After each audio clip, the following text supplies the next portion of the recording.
Genèse 37. Jacob s'établit au pays de Canaan, où son père avait séjourné. Voici l'histoire de la famille de Jacob. Joseph, âgé de 17 ans, gardait les moutons et les chèvres avec ses frères. Il avait passé son enfance avec les fils de Bila et de Zilpa, femme de son père. Ils rapportaient à leur père leurs mauvais propos. Israël aimait Joseph beaucoup plus que tous ses autres fils, car il l'avait eu dans sa vieillesse. Il lui fit une tunique splendide. Ses frères virent que leur père le préférait à eux tous. Alors ils le prirent en haine, et ils ne pouvaient plus lui parler aimablement. Joseph fit un rêve et le raconta à ses frères qui ne l'en détestèrent que davantage. Il leur dit, en effet, « Écoutez, je vous prie, ce songe que j'ai eu.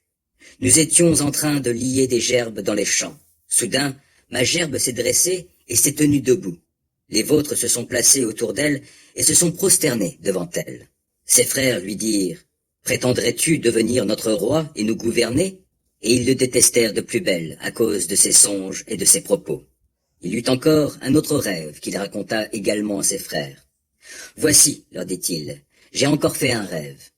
J'ai vu le soleil, la lune et 11 étoiles se prosterner devant moi. » Quand il raconta ce rêve à son père et à ses frères, son père le réprimanda et lui dit, « Qu'as-tu rêvé là? T'imagines-tu que moi, ta mère et tes frères, nous allons nous prosterner en terre devant toi ?» Ses frères étaient jaloux de lui, mais son père garda la chose en mémoire. Les frères de Joseph allèrent faire paître les troupeaux de leur père dans la région de Sichem. Israël dit à Joseph, « Tes frères font paître les troupeaux à Sichem. Va, je veux t'envoyer vers eux. » Joseph répondit, « J'y vais. » Son père lui dit, « Va voir comment se portent tes frères et comment vont les troupeaux. Tu m'en rapporteras des nouvelles. » Il l'envoya donc depuis la vallée d'Hébron, et Joseph se rendit à Sichem. Un homme l'y rencontra, alors qu'il errait dans la campagne. Il lui demanda, « Que cherches-tu ?»« Je cherche mes frères, lui dit-il. Peux-tu me dire où ils font paître leurs troupeaux ?»« Ils sont partis d'ici, lui répondit l'homme, et je les ai entendus dire, « Allons vers Dothan. » Joseph partit donc à la recherche de ses frères et les trouva à Dothan. Ceux-ci l'aperçurent de loin. Avant qu'il ne soit près d'eux, ils complotèrent de le faire mourir. « Voilà le maître rêveur qui arrive, se dirent-ils les uns aux autres. C'est le moment. Allez, tuons-le et jetons-le dans une citerne. Nous dirons qu'une bête féroce l'a dévoré. On verra bien alors ce qu'il advient de ses rêves. » Lorsqu'il entendit cela, Ruben chercha à sauver Joseph. Il dit, « Ne portons pas atteinte à sa vie. » Il ajouta, « Ne répandez pas le sang. Jetez-le dans cette citerne qui se trouve dans le désert, mais ne portez pas la main sur lui. » Il avait l'intention de le sauver pour le renvoyer à son père. Dès que Joseph eut rejoint ses frères, ils le dépouillèrent de sa tunique, cette tunique splendide qu'il portait. Ils se saisirent de lui et le jetèrent au fond de la citerne. Elle était vide, il n'y avait pas d'eau dedans. Puis ils s'assirent pour manger.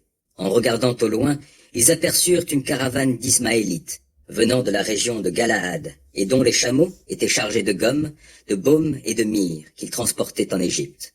Alors Juda dit à ses frères, « Quel intérêt avons-nous à tuer notre frère et à cacher sa mort? Vendons-le plutôt aux Ismaélites. Ne portons main sur lui, car c'est notre frère, il est de même sang que nous. » Ses frères furent d'accord, et lorsque les marchands madianites passèrent, ils hissèrent Joseph hors de la citerne et le vendirent aux Ismaélites pour 20 pièces d'argent. Ceux-ci l'emmenèrent en Égypte. Quand Ruben retourna à la citerne, il n'y trouva plus Joseph. Alors il déchira ses vêtements en signe de désespoir. Il alla trouver ses frères et leur dit, « Le garçon n'y est plus. Que vais-je faire maintenant ?» Alors ils égorgèrent un bouc, prirent la tunique de Joseph et la trempèrent dans le sang du bouc. Ils envoyèrent la tunique splendide à leur père en disant, « Voici ce que nous avons trouvé. Reconnais-tu ou non la tunique de ton fils ?» Jacob la reconnut et s'écria, « La tunique de mon fils. Une bête féroce l'a dévorée.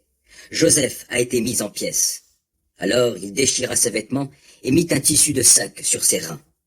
Il porta longtemps le deuil de son fils. Tous ses fils et toutes ses filles vinrent pour le consoler, mais il refusa toute consolation et dit, « Non, c'est dans le deuil que je rejoindrai mon fils au séjour des morts. » Et il continua à pleurer Joseph. Les Madianites vendirent Joseph en Égypte à Potiphar, un haut fonctionnaire du Pharaon, chef de la garde royale.